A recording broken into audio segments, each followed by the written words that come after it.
Good evening and welcome. Thank you so much for being here with us tonight for our special webinar. It is a conversation with the author Sara Schley. Her book, BrainStorm From Broken to Blessed on the Bipolar Spectrum, is her story of learning she has bipolar II disorder and how she manages to survive and thrive with that diagnosis. So for those of you who are new to CMHRC, let me introduce myself. My name is Elizabeth Errico. I am the Executive Director of CMHRC, and our mission is to provide guidance and resources for the early identification and management of mood disorders, bipolar disorder, and its newly identified phenotype dubbed fear of harm for children and adolescents. We fulfill this mission as a nonprofit in many ways, but we strive to keep our programs at or below market costs or even free, such as this webinar tonight. And we do that through the generosity of our donors. We are about to begin our spring fundraising campaign in May, which is Children's Mental Health Awareness Month. We will be celebrating this with a campaign. So if you value the free services that we offer or the low-cost, high-touch services that we offer and would like to make a contribution to help ensure that folks from all walks of life can access our services, it would be greatly appreciated. Many of you may be asking for certificates of attendance or completion. The Zoom email that you get tomorrow as a follow-up from today's session will have information on how you can make a request for those certificates.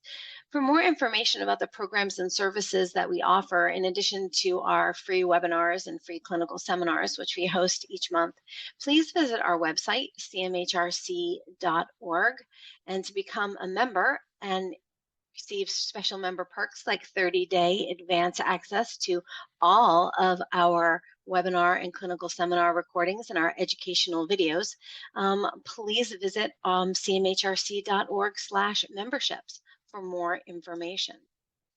Now, tonight, as I said, is a very special event. We have author Sara Schley with us, and I'm thrilled to introduce her to you now. She is with us to talk about her book, her life, her experience, and as soon as she turns on her camera and her microphone, we will begin. Hello, Sara. It's wonderful to have you with us. Hi, Elizabeth. Thank you so much for having me. I appreciate being here and with your community tonight. Absolutely. I've been looking forward to this. Can you share a little bit with us about what your motivation was for writing this incredible book, BrainStorm? Oh, thank you. Motivation. Well, I have bipolar II. I live on the bipolar spectrum. And as you know, it's very, very difficult to diagnose. And it took me 25 years. I will say that again, 25 years to get the diagnosis to save my life. That saved my life. And right around that time, I was seeing a therapist with my husband. And at one point he wasn't there. And I said, do you really want to hear my story? And I told her the whole story. And she said, this is back in 2008. She said, you have to write this. My colleagues don't know. Her jaw just dropped. And I had that experience over and over. Professional psychologists, psychiatrists don't know that there's a bipolar spectrum, that there's bipolar without mania, and people suffer and die. So you might know that she mentioned that in 2008. I started writing it in 2008, but I didn't publish it until 2022. So you can ask me why. It took me 14 years to finally press send on the manuscript. Right. You talk about 25 years, which is jaw-dropping. I know that the statistics out of the CDC and the National Institutes of Mental Health, they say that the average treatment onset delay is 10 years. And we see that in the pediatric community all the time. Not only don't people recognize bipolar II as part of the spectrum, but they also don't recognize the symptoms in children at all sometimes. And so we're very used to hearing that about that treatment onset delay. But 25 years is longer than 10. And so, what was it like for you to suddenly have an answer, to suddenly have something that you could address concretely? Yeah, great question. I mean, at that point, I was really at the end, I was holding on to life by a thread. I had had the worst period of depression of my life. It was about 16 months. And the reason for that in retrospect is because I was given the wrong medications. I was diagnosed with major depression, given antidepressants, which just continued to make me worse and more psychotic and more sleepless. And so in retrospect, now we know that SSRIs can be like poison for the bipolar brain, not for everyone, but certainly Absolutely. for me. And so I was really hanging to life by a thread. And so when the fifth psychiatrist, after 25 years, finally got it right because he used a bipolar spectrum diagnostic scale from Dr. Jim Phelps's book, Why Am I Still Depressed? And I finally got a diagnosis, then there was hope. I have to Right. say, I was still skeptical because Sure. I was so, what's the word? I had so much mistrust for the psychiatric profession because I'd been through four who'd made me worse. But Yes. this gentleman, Dr. Michael Perlman, here in Western Massachusetts, he was already in his high 70s by then. Bless him. He had office hours Monday through Thursday, 9 to 10 p.m. Oof. Every week. You could call him between 9 and 10 and say, I don't believe you. It's not working. And he would say, we know what you have. Stay the course. Yeah. And in 3 months, I was better.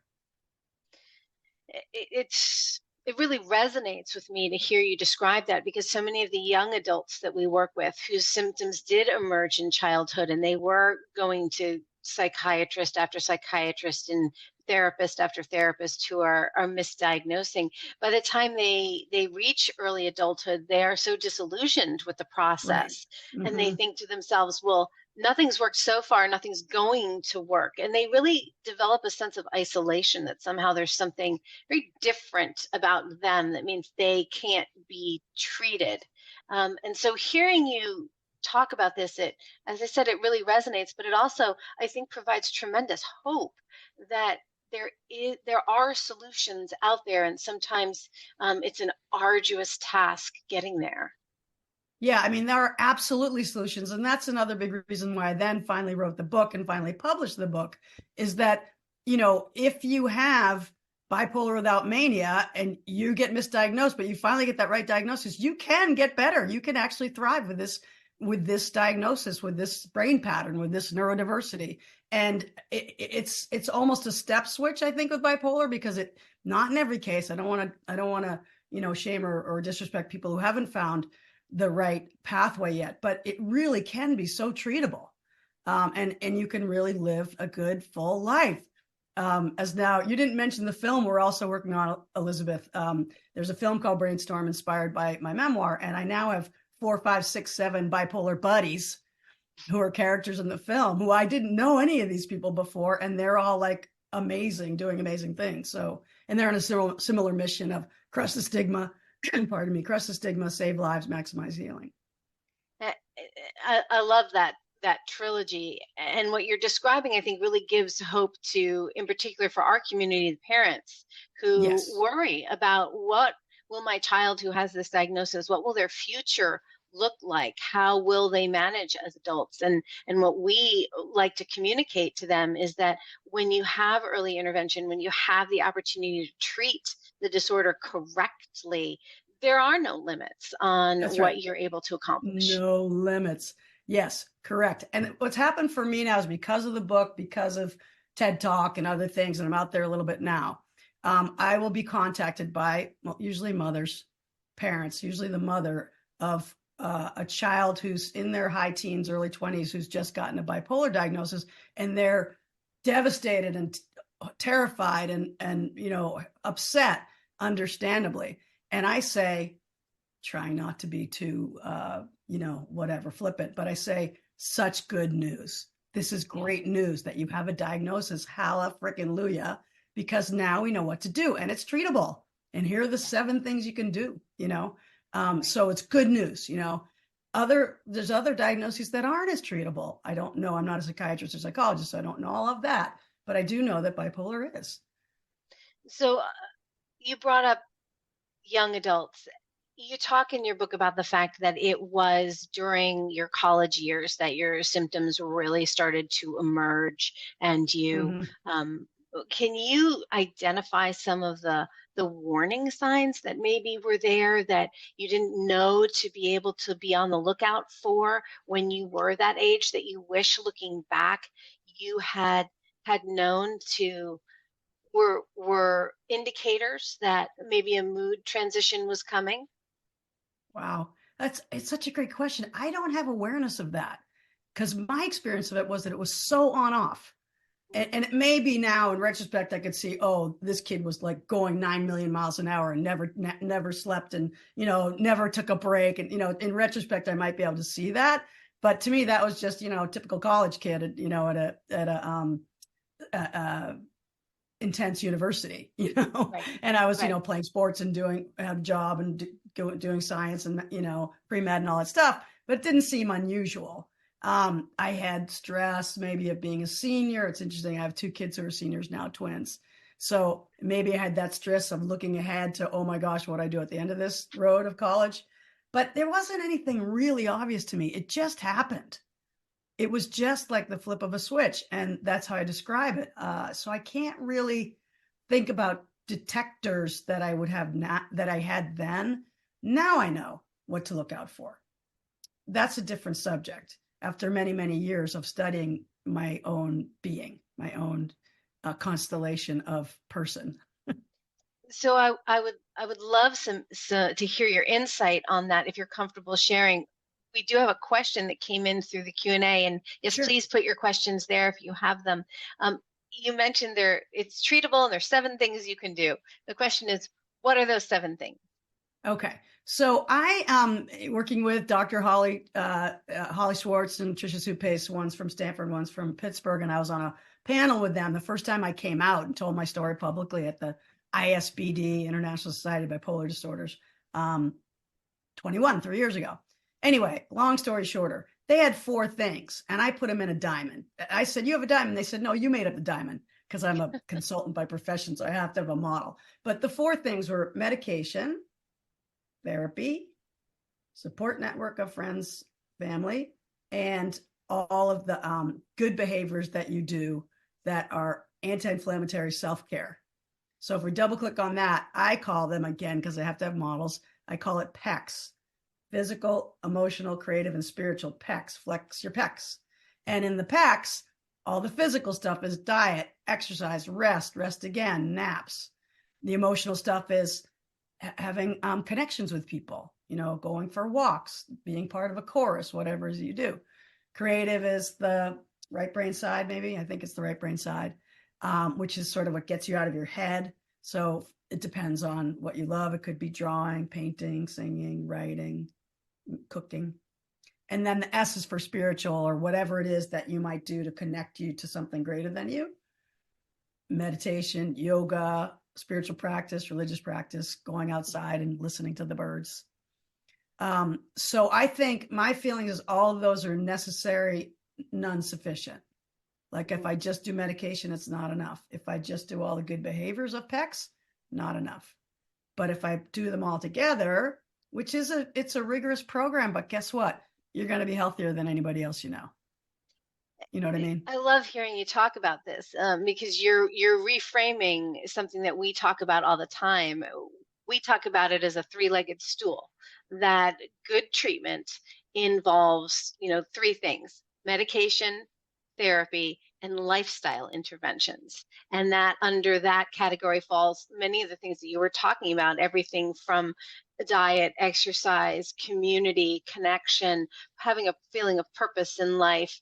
We also include things like cooling strategies because the newly identified phenotype of fear of bipolar that we have some expertise in, which is called fear of harm, has a thermoregulatory component to it. And so having all of these lifestyle components that you're also addressing and really establishing to support your stability and recovery become just as integral. And as you said, you can't have only one of them. You really have to have a full program of all of these things supporting you. You do it all, but when you do it all, you have, I'm getting up there now. I'm in the high blank years, and have more energy and more sort of vitality and more um, uh, capacity than a lot of folks much younger than me because I do all this self-care. And, people say, "Whoa, you're so disciplined." And I'm like, yeah, because you don't know what a motivator I have. Like, if you knew what was on the other side of my discipline, which is terror and, demons and devastating, horrific, merciless moment to moment existence, you'd get up and do your hiking too. Right. It's like, I have a big motivator, but it serves all the other things. I say, like raise your hand if you have any, big audience, a TED Talk. Raise your hand if you have any stress. If you have any stress out there, anybody? No hands up. Anybody with stress, this is going to help. It's going to help you to do these things. So, amen and hallelujah. The only difference between your three-legged stool and my diamond is that we pull out the community part that you say, and we've got one part of the diamond, which is network of friends, Yeah. who will support you. I will say, for me, the therapeutic part, I don't need that on the day-to-day right now because I'm stable for a long time, but my therapist is on call. Mm-hmm. She knows she is on call, and I haven't had to call her for a few years now, but when I do, she's there. She's in my wing. She's my wingman. So we have a wonderful question here. How do you educate people in your life about bipolar without feeling vulnerable or defensive? The person goes on to say, I want people to understand our world, but it's so tender to talk about. Oh.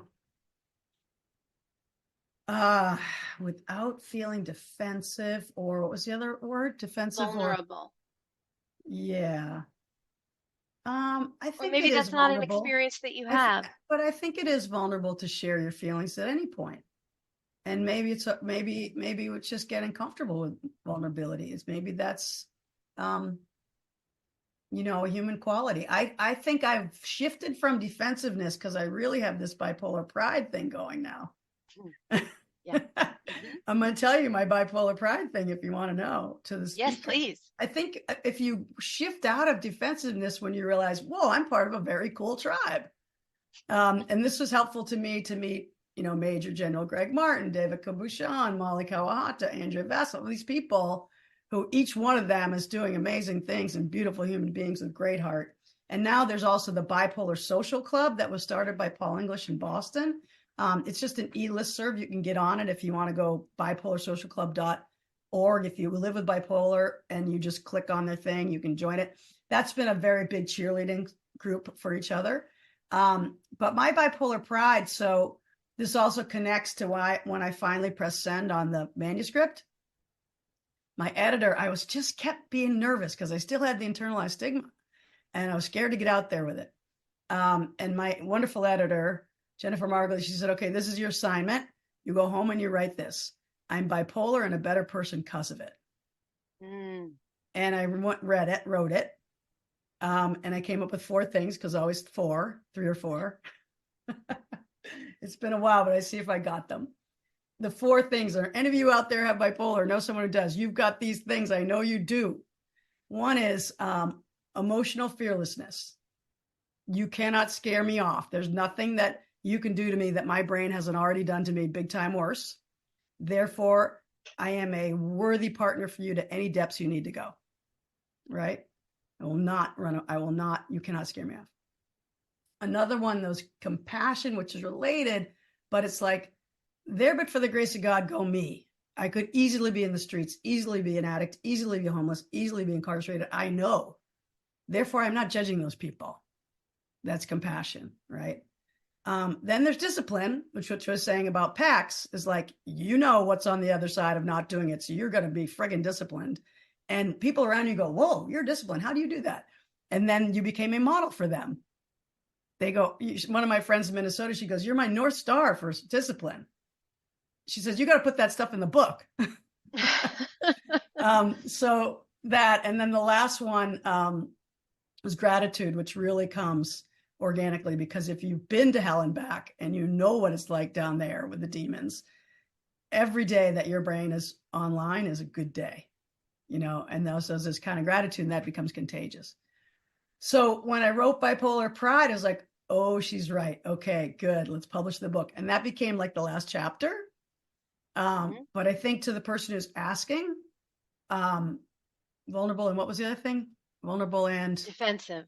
I'm not defensive because I have bipolar pride.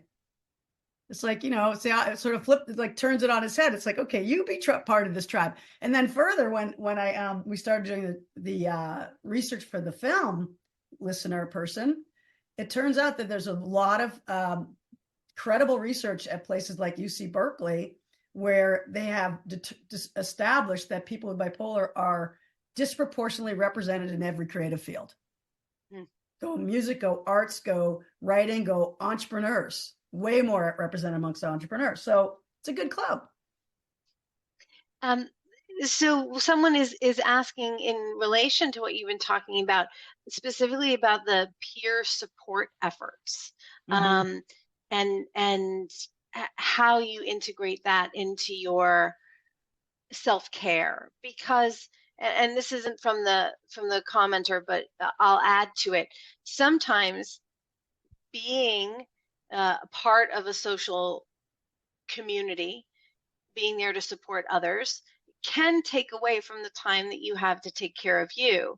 So how do you balance that social connectivity and that community with the self-care piece? Or do you not draw a distinction? No, that's a really good question. So you mean if you're part of a community and it's reciprocal, so you're also expected to be there for those people versus doing your own self-care? Yeah, that's a great question. Well, I think that's a dance that I dance to this day. I've been lucky to have a women's circle. We've been meeting for a long time, and we have that kind of agreement. We've been there for each other. They've been there for me when I've been down, and vice versa. But none of the rest of them have a mental health diagnosis like me. They have standard challenges. The older I've gotten, the more I've realized that I have to prioritize my self-care. I cannot sacrifice that to the group. If I am in a place, I'm always going to have to put my exercise, diet, sleep, rest first. I can't sacrifice that. And because if I do, I'm not going to be good to anyone. And they know that about me. If I'm doing all that and I'm on top of my game, I'm really available for people, and I'm often the person who can be available because as we said before, not scared of the depths of the heartache part. Right. But I do think that those of us who live with bipolar, we have to put our self-care first. And we can explain that to people. We can say, look, I know that my sleep is absolutely essential. I've learned that circadian rhythms prove it over and over again. If there's one thing you got to do out there, learn from these doctors in the film, is make sure you get your sleep and get up at the same time every morning. Don't sleep in. 6 a.m., 6:37, whatever it is. So that I have to prioritize. I can no longer sleep on the floor, in your house with cats. I can no longer share a room on a couch with a bunch of kids running around. Like now I say, I can't, you guys, I got to have my own room. So, I can no longer take the red eye because it's cheaper. Won't do it. Right. So we have another question here that's come up a couple of times. So I want to make sure we get to it. And that is, people are very curious to find out what bipolar without mania looks like, how it's identified. Can you speak to that? Yeah. Well, it's really interesting because we interviewed Dr. Roger McIntyre out of the University of Toronto. He's highly respected. And he says 2 out of 3 people I meet with bipolar do not have mania. And the way he describes it is there's bipolar 1, that's with mania, bipolar 2, hypomania, bipolar not otherwise specified, everything else on the spectrum. Right. 2, and everything else on the spectrum. And it's a third, he says. So these 2/3 do not have mania. So how do you identify it? In bipolar 2, it's severe depression with hypomania. At least one episode of hypomania, probably more. And how do you define hypomania versus mania? That's probably also a spectrum, but basically it's it's like not dangerous behaviors.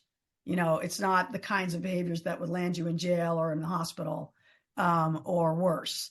But you might be, just a little bit hyperactive. You can also be irritable, angry, agitated, and anxious, and that can be hypomania.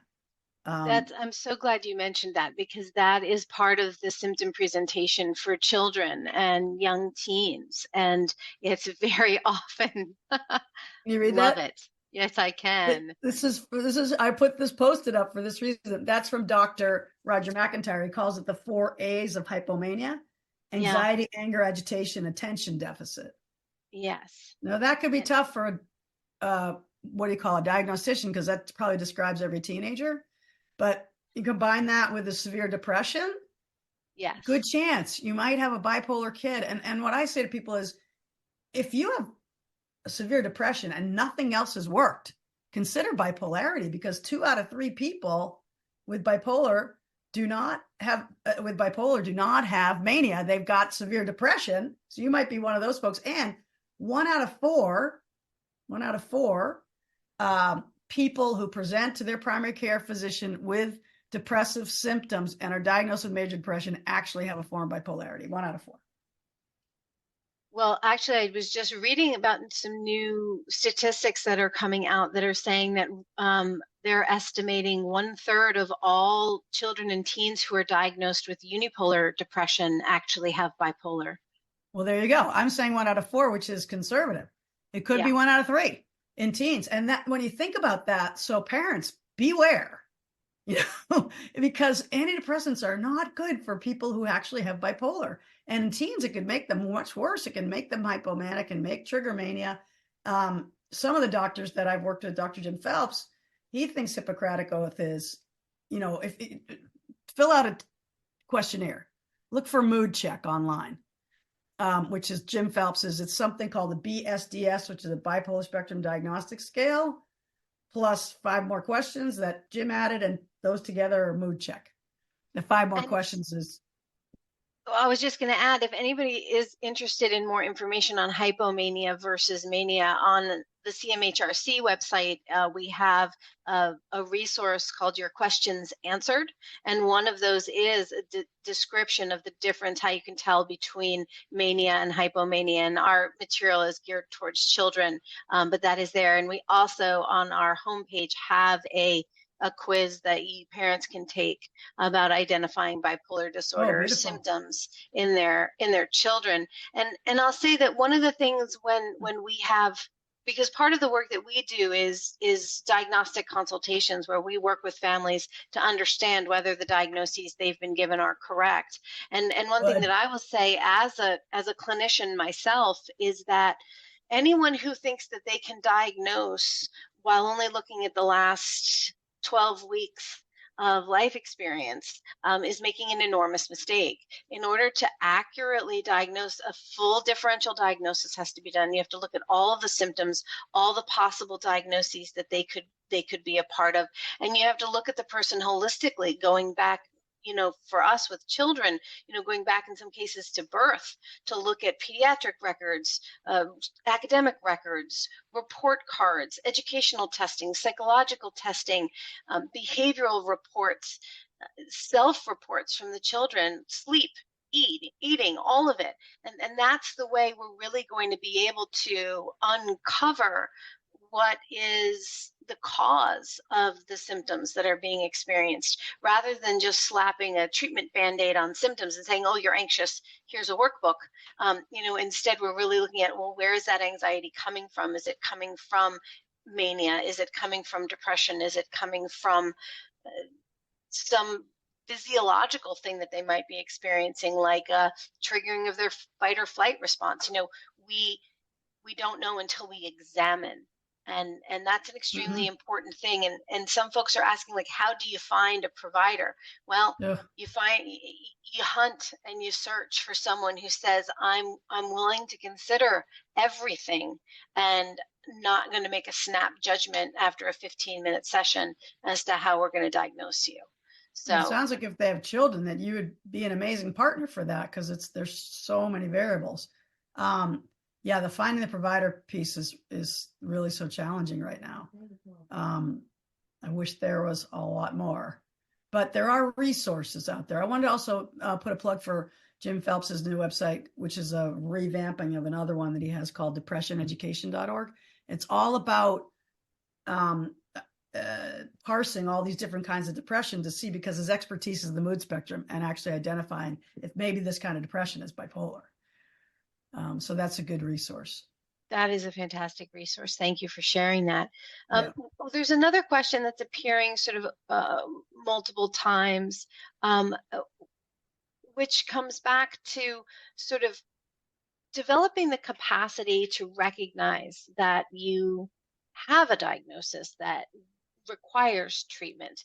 Did you experience any period of time where you were rejecting the idea that there was anything that you needed help with, or were Oh you God. always seeking? No, I'm so sorry to tell the parents here, because I hope this will not be your case.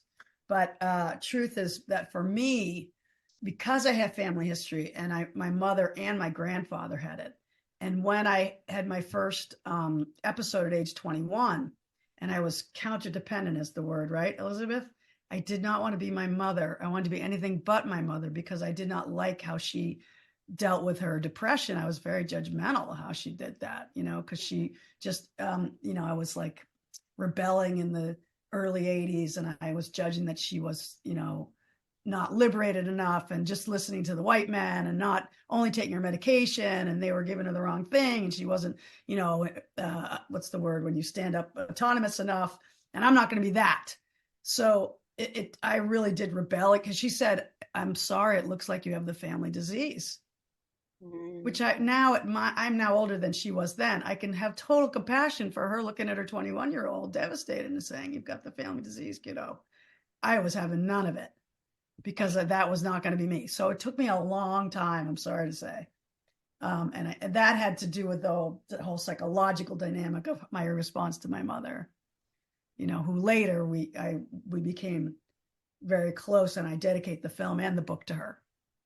But at the time, being a rebellious, almost still teenager, it was tough. So it took me, I was just that by nature, by constitution, I was like, I'm going to beat it. I don't need drugs. I'm going to do everything else. So I did develop those things that were useful around diet and exercise and yoga and meditation. But in the end, the disease was bigger than that. Right. Right. And I had to succumb ultimately. And now I wish I had done it 30 years earlier, or 20 years earlier, or whatever, to medication. But even then, I got the wrong meds for several years.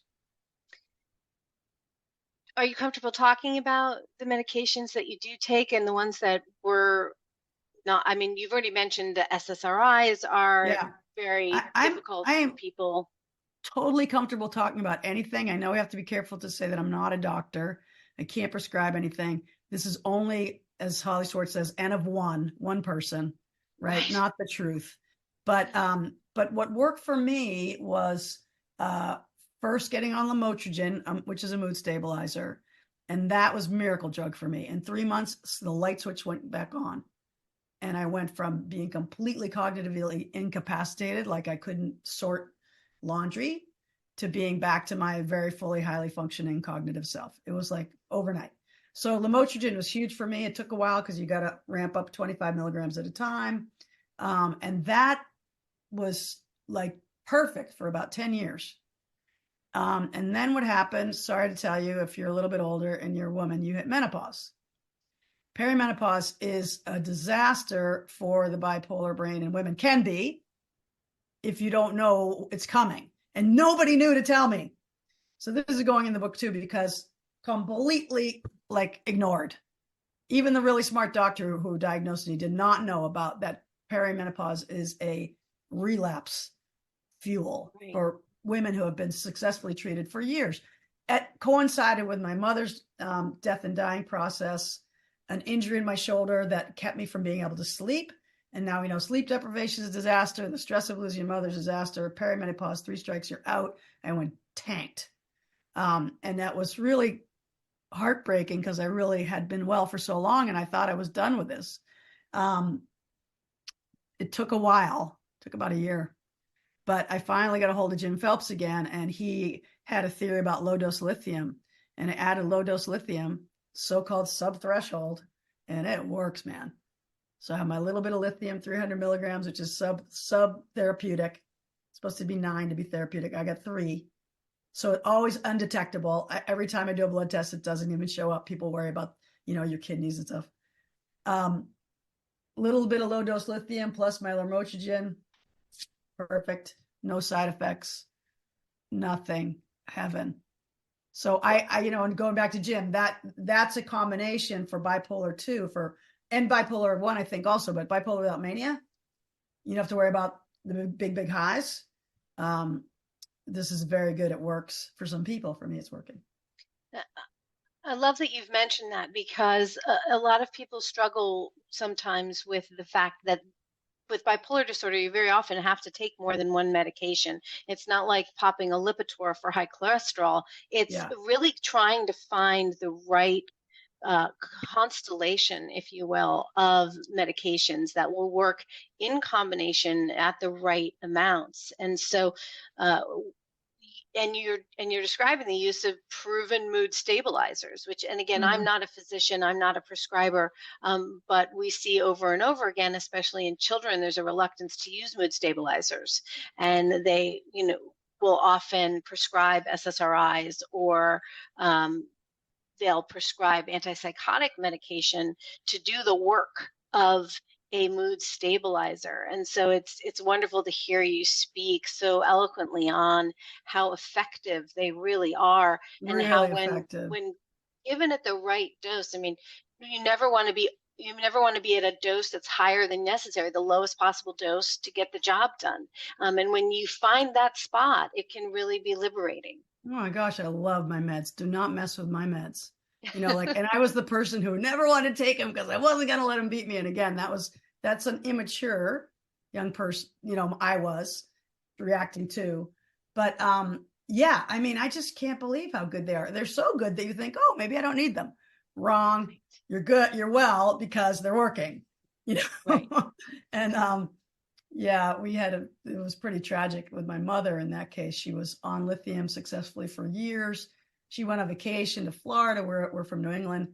She says to the PCP down there, I feel great. Can I get off my lithium? He goes, sure. And, a few weeks later, it was electric shock for her. She was so bad. And, though I learned my lesson that she was so well because it worked, But the beauty I'm grateful. These are medications that work and they don't have side effects so far. Right. Right. And low dose lithium, this much. And that is something that many people with multiple different kinds of disorders struggle with, is that idea that they feel okay, so maybe they don't need their treatment anymore. And it's like that old adage about, if you have an umbrella and you're not getting wet, it doesn't mean it's not raining. Right, exactly. It's similar to that. And I feel for the parents out there, because I think some of this has to be a function of growing up and coming of age and individuating and resisting and rebelling. And how do you learn what your body needs? It takes a while, but I do think you develop a kind of a mastery of your own instrument. It becomes intuitive, and it becomes I used to override the feedback I was getting. You're exhausted, you're dehydrated, you need to take a break. I would override that and just drive. And now I know, I immediately know that I can't. But it takes a while to develop that. Right. So yeah, can't let myself get too stressed out, too exhausted, too. So there's a question here referencing your book. You said that in your book, you mentioned specifically a camping trip where you didn't want your friends yet to know that you were struggling, and specifically advocating for what you could and could not do at that time. Obviously, now you're more of an open book, no pun intended, but that was a journey in and of itself. Do you have any suggestions for children or people in general for what advocating looks like to providers, family, and friends, gaining that confidence to embrace, this is me? Fantastic question. this is for the person living with bipolar to advocate for themselves. Yes.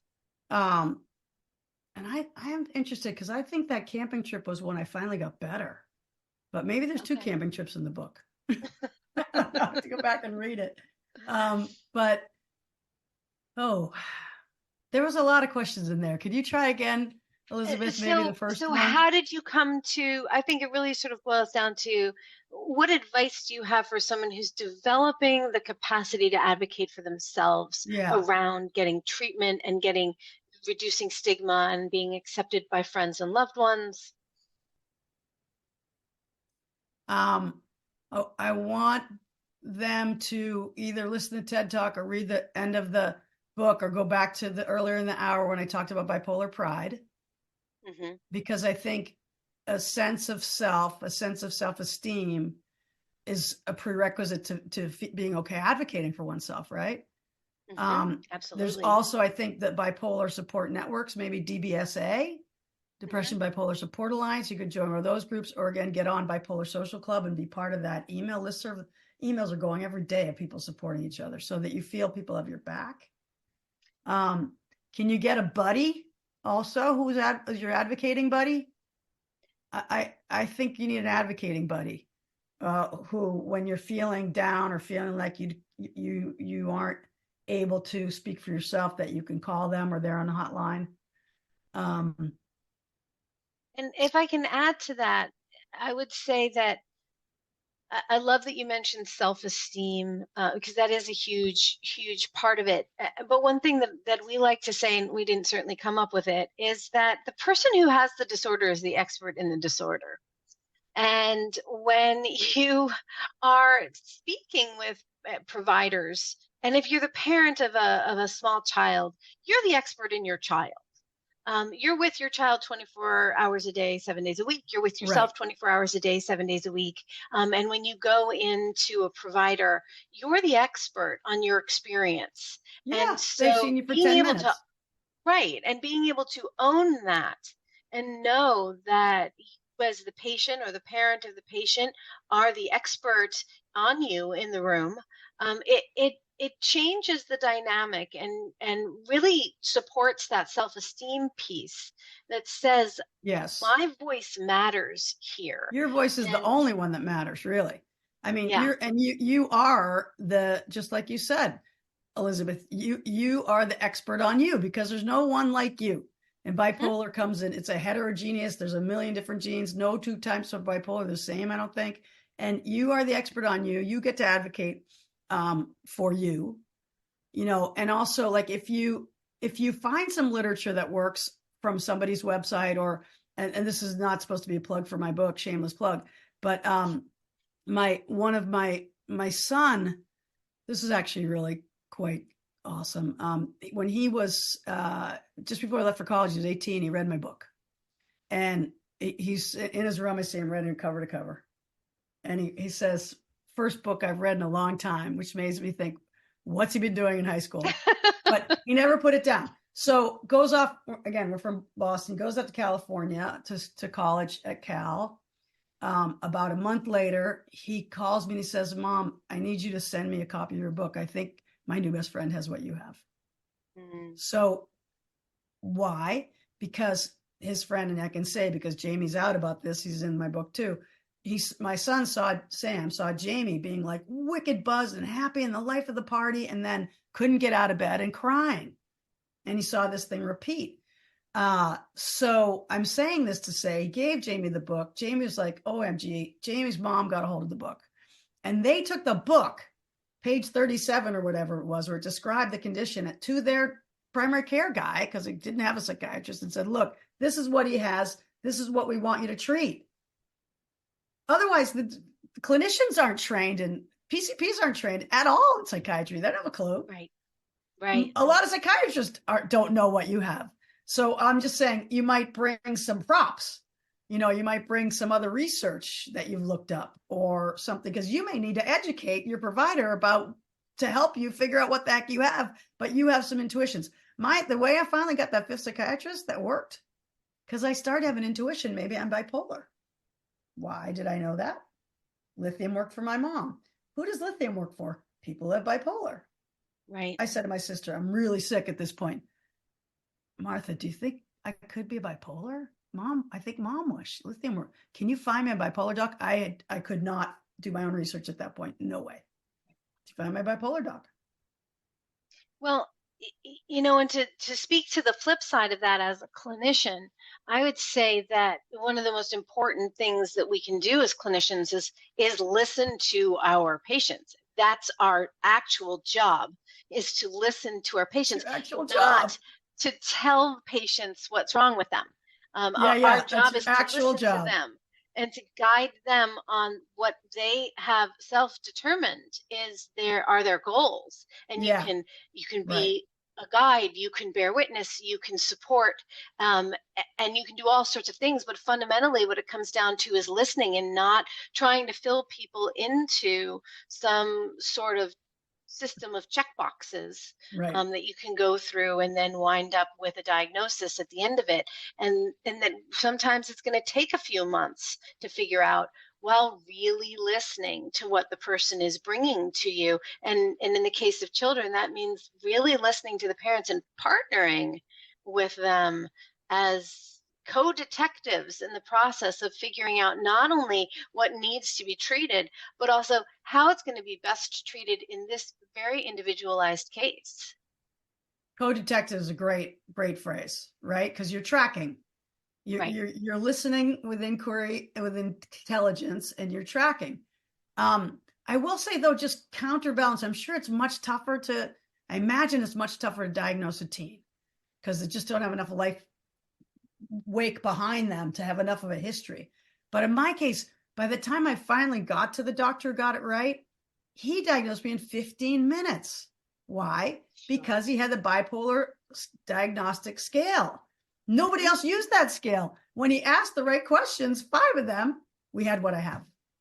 You know what I'm Right. saying? So it can be that the right clinician with the right questions and you coming with, all of, if you're the person who's not well, sick, what would I say, in a crisis of a current episode, you're not going to be able to do your own advocacy very well, at least not in my Right. case.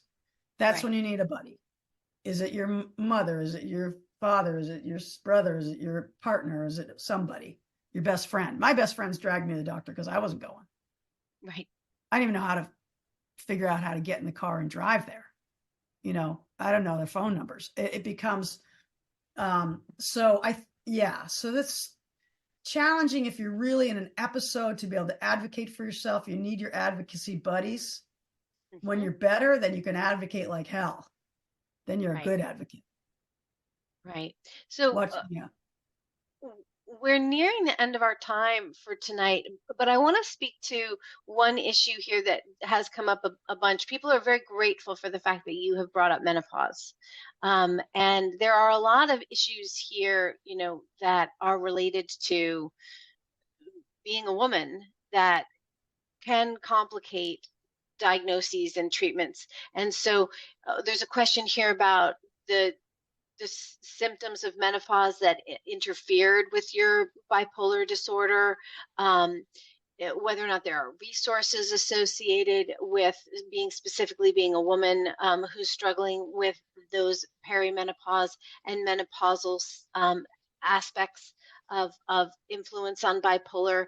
There's also a question here about um, any advice that you would have regarding women who are of childbearing age, who might become pregnant while they are, or they've already are pregnant when they discover that they have bipolar disorder, or Okay, wait. That's a those lot of issues. questions. I know it's more a Okay, topic. let me take the So last one first sure. because bipolar disorder and perinatal is huge because it can be triggered during pregnancy or after, can be the first episode. It can be postpartum depression is huge. A big chunk of those postpartum depressions are actually bipolar depressions. But the good news is there's some really wonderful, amazing reproductive psychiatrists out there in this country now and other countries.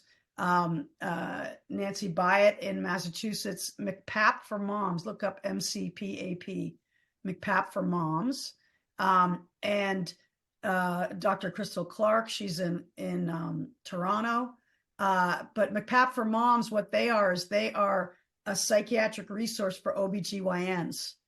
And the OBGYNs are like satellite to this resource who do give their pregnant or postpartum moms the MDQ, one of the bipolar scales. And if that person comes up positive, they can call McPap for Moms and actually get a diagnosis and a treatment, which is pretty stunning. So there are ways to manage it, though, but you really do want to find, and it's hard enough to find a psychiatrist, let alone a reproductive one. There are people who know. Example, let's say you're doing great on lithium or lamotrigine, right? And some people say, get off your lamotrigine. No, Dr. Clark will say, your fluids are going to double. Therefore, your blood levels are going to go down by half. You're going to have effectively half the blood level of lamotrigine during that pregnancy. We're bumping you up. Makes sense, right? It works. No one thought of it before. So it's important if you have bipolarity and you're getting pregnant, or you do want to try to track down one of these people. There's a lot of resources out there now. The Nancy Byatt McPap for Moms is now in more than 80% of half the states, which represent 80% of pregnancies. So you can find resources in your state, I think. Wonderful. Menopause at the other end, well, they care about perinatal because there's a cute little baby there, right? When you get to our end of things, who cares? Old ladies. Well, guess what? Old ladies, we have husbands, we have our partners, we have children, we have parents that are dying, we have jobs, we have more jobs, we have really full lives. Boom, you get slammed with what's it called, relapse. Nobody knows. So I'm going to just tell you that you're not crazy. It is happening. There is a now proven correlation between relapse at perimenopause, which has to do with hormonal changes. We're on a whitewater of hormones. And I knew somebody in England who's treating herself because she's a doctor also with HRT, with hormone replacement therapy. There's other drugs that are out there that I added a little bit of lithium, helped. I want to just say a resource, the Bipolar UK, they are light years ahead of us in the States on perinatal psychiatry and perimenopause and menopause. So if you look up Claire Dolman, Clare Dolman, Dolman, this is her area of expertise. She's got a whole bunch of webinars and resources on that one. And I just want everyone to know that when we ultimately make this recording available on our YouTube channel, we will have all of these resources that Sara has mentioned pulled out and available for people so that they can access it. Yeah. Okay. And yes, which is all over our website. Because good. Tomorrow night, Sara is doing our book club session with us. So we're very excited back to back about that. Yes, with the opportunity to have a more intimate conversation with our participants. So I just want to wrap up now by asking you to, and also just let me say to our audience, we do see that there are questions we haven't gotten to. We will compile them and see if we can get answers for folks, or if you have a specific question that you didn't want to put in the Q&A and you would like to email us, you can email us at admin, ADMIN, @cmhrc.org, and we'll get you answers. So just to wrap up in our final part of our conversation here, can you speak to if there's any message you'd like to share with families who are just starting out on this journey of discovery around bipolar, regardless of what age the person who has bipolar is? What do you want people to know? You had an amazing kid. So much hope. This is a rock star kid, and they really can do well. They can thrive. They can become a beautiful human being even more because they're going to develop the empathy and the compassion and the gratitude. They're going to be a beautiful friend and partner for all those reasons. They are disproportionately creative and intelligent. It's proven. And they really have, stunning potential and hope for them. And yes, it's going to take work. And they're going to have to become the maestro of their own symphony, the master of their own instrument. They have this is a great metaphor. Someone told me, I didn't make it up, that somebody said, okay, you drop a Timex from the top of a bridge, Empire State Building, it's not going to break. You drop a Rolex, it is, but guess what? You're a Rolex. You are a refined instrument. So you have to respect that and honor that and love that and bless that. Take good care of that being that you are. And you really can thrive. I know you have this. And as you say in the on the jacket of your book, your life is proof that you can thrive with this illness. And I will say that we find over and over and over again with the families that we work with that these children that are struggling are exactly as you've described. They're empathetic, they're smart, they're caring, they're compassionate, they're creative, they have wonderful imaginations, they're engaged in life. And as a complement, I think, to the bipolar pride also comes the reality that bipolar is one of many aspects of each of these children, and that they have so much going for So them much in more. Yeah, addition. absolutely. No, it's just, I think it's something to identify with, but it's not your identity. Right. Right. And there was just one other thing I wanted to say to the parents and the people out there is that Yeah. that there's also, in addition to the hope that I just mentioned, there's so many new treatments and new approaches that are really effective, like kind of blowing my mind doing research for the film. So there's also, don't give up, because if one thing isn't working, something else will. And, and if I can tack on to that for people to know, Sarah's 1,000% right. There is currently, right now, more money, time, energy, and research going into bipolar than has ever been the case before. And they are, just 2 years ago, I was involved with a study with the Juvenile Bipolar Research Foundation looking at novel treatments for bipolar disorder in children. And the research that is coming out of these endeavors is truly groundbreaking, and it's changing the paradigm on how we treat it. There are whole new frameworks for thinking about the disorder on a biological level, and now is a time where there are going to be more breakthroughs, more changes in treatment protocols, more advances in how this disorder is treated than ever before. And so I believe it is a very hopeful time. It really is. I've been blown away. I thought I knew, and I've been learning all kinds of stuff. And we can maybe, Elizabeth, put that on your website or show notes for this too, because double click of options and possibilities for treatments. Absolutely. I think that's a fantastic idea. We'll make that happen. I also want to give you a minute to plug your book and the movie, if you want to hold up the cover Okay, to your plug book away. again. All right. So this is my book. It's called BrainStorm: From Broken to Blessed on the Bipolar Spectrum. And Holly Schwartz, professor of psychiatry at Pittsburgh, says masterful, poignant, inspirational. I set out to write the Kay Jamison Unquiet Mind for Bipolar II. And she said that's what I did, not knowing that's what I wanted to do.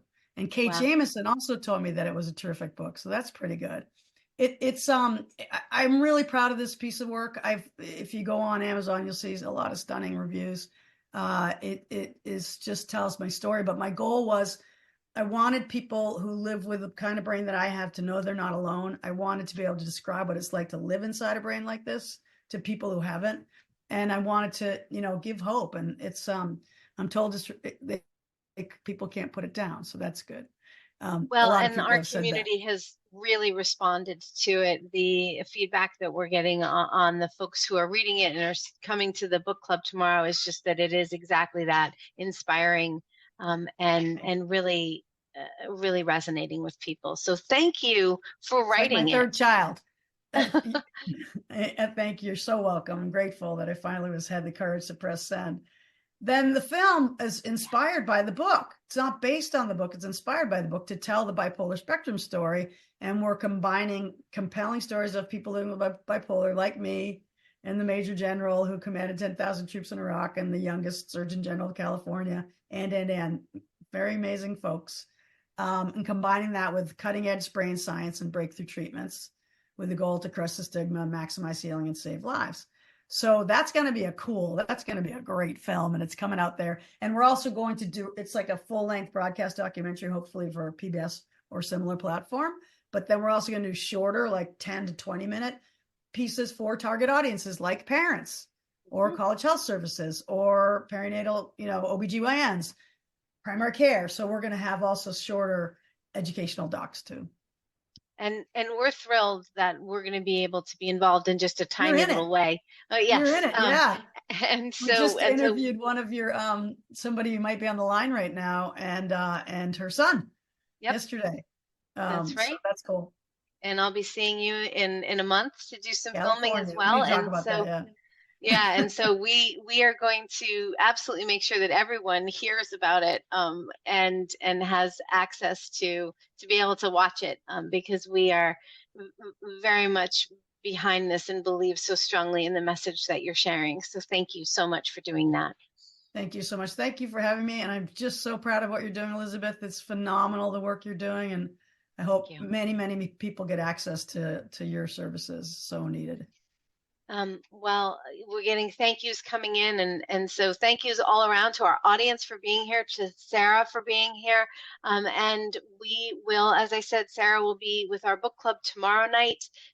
Next month for May, which, as I mentioned at the beginning, is Children's Mental Health Awareness Month, we are doing a special webinar called The Lived Experience, where we are bringing together parents who have been on this journey with their children, figuring out ways to develop community, find the support that you need so that you can continue to advocate for yourself and for your children.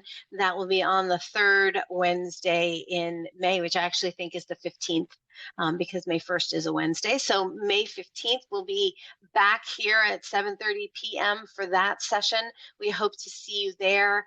And next week, we will be doing a clinical seminar for providers, mental health, physical health, and educators on differentiating ADHD from bipolar disorder. So many of the questions that folks had tonight around ADHD hopefully will be answered next week at our clinical seminar. Laymen are welcome. Just be aware that the language will be designed for practitioners. So again, Sara, thank you. We respect everyone's time, so we will head off now, and hopefully we'll see everyone again soon. Thanks, Have a great everybody. night, everyone. Be well. Yeah. Bye, Sara. Bye.